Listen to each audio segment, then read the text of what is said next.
I am इन फैसलाबाद बहुत अच्छा शहर है, मैं हमेशा बड़ी तारीफ़ करता हूँ, लेकिन मैं जब यहाँ आता हूँ मुझे एक चीज़ की पर हमेशा कुछ सवाल करने पड़ते हैं। फैसलाबाद में बड़े बड़े शॉपिंग मॉल्स हैं, प्लाजे हैं, इतने बड़े शॉपिंग मॉल्स होते हैं, सामने सड़क टूटी फूटी, ट्रैफिक का निज़ाम जो है यहाँ बड़ा धर्म भरम है एज़ कम्पेयर टू, ये नहीं मैं कहूँ कि जी मुल्तान, लेकिन मुल्तान में कंपेयर टू फैसलाबाद, क्योंकि हमेशा इन दो शहरों को कंपेयर किया जाता रहा है, ट्रैफिक के इतने बुरे हालात नहीं हैं मुल्तान में जो फैसलाबाद में। और रही बात सड़कों की, तो सड़कों के तो कंपैरेटिवली बहुत ही बुरे हालात हैं एज़ कंपेयर टू मुल्तान।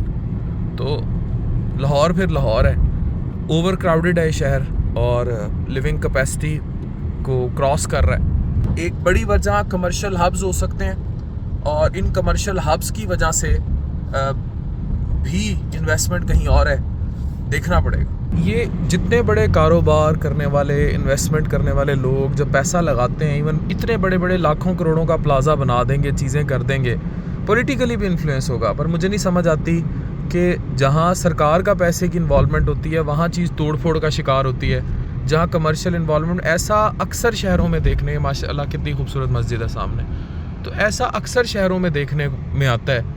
लेकिन फैसलाबाद में मैंने ये चीज़ ख़ास नोटिस की है कि यहाँ बहुत खूबसूरत शॉपिंग मॉल्स हैं। वो एक गैलरिया था लायलपुर में, उसके सामने से गुजरा, मैं हैरान ही रह गया। बहुत खूबसूरत प्लाजे हैं, बहुत खूबसूरत सब कुछ है, लेकिन but strictly roads need to be work up. तो अब इलेक्शंस होने जा रहे हैं बस इसी हफ्ते, तो जो लोग भी इक़्तिदार में आए, किसी भी शहर में आए, वो ये ज़रूर सोचें कि जिस तरह उनकी प्राइवेट प्रॉपर्टी, कमर्शियल प्रॉपर्टीज़, उन पे इन्वेस्टमेंट, क्योंकि ये बड़े बड़े जो भी शॉपिंग मॉल्स बनते हैं, दे आर इन्फ्लुएंशियल ताजिर लोग, होटल्स बनाते हैं, उनकी प्रायोरिटी सरकार का पैसा भी सही सिमत में लगना होनी चाहिए। वो अपना इन्फ्लुएंस रखें, शहरों पर रखें, इलाकों पर रखें, कि इट डज़ेंट मीन कि अगर उन, याद रखें कि इन दी एंड आपकी नस्लों ने सफ़र ओवरऑल सिस्टम को करना है। फॉर एग्ज़ाम्पल, अगर सिस्टम में करप्शन मौजूद है, बाहर टूटी फूटी सड़कें हैं, लोग बात नहीं सुन रहे, जिस दफ्तर में जाओ वहाँ लूट मार का बाज़ार है, तो क्या होगा। अब जैसे ये देखें ना, बड़ी बड़ी, मैं देखता हूँ इतनी बड़ी बड़ी खूबसूरत हाउसिंग सोसाइटियाँ बनती हैं, अंदर स्विमिंग पूल्स, लेक्स, पता नहीं क्या क्या बनाने की कोशिश करते हैं। अब ये देखें, ये एक ज़बरदस्त ये resort living, natural club and resorts ये बन रहा है, ये इसकी मेंबरशिप होगी, ये बहुत अच्छी बात है, बनेगा, लेकिन इसके बाहर जो सड़क होगी वो तबाही होगी।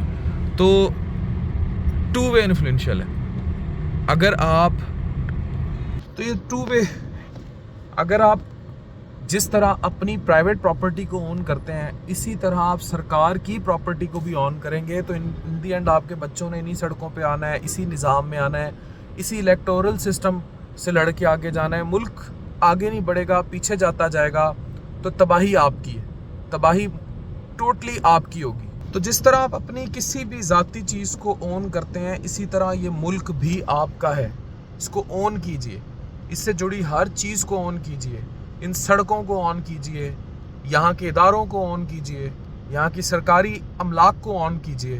अगर कोई थोड़ा सा मसला होगा फ़ौरन निकल के सरकारी अमलाक जलाना शुरू कर देंगी, मतलब वो भी तो तुम्हारे पैसों से हैं भाई। तो ये हमारा जो माइंड सेट है ना, कि भाई हमारी अपनी चीज़ तरती रहे और दूसरे की चीज़ हम बर्बाद कर दें, इस माइंड सेट ने बड़ा बर्बाद किया हमें। So on Pakistan at top priority, और पाकिस्तान की ओनरशिप सरकारी अमलाक की ओनरशिप है।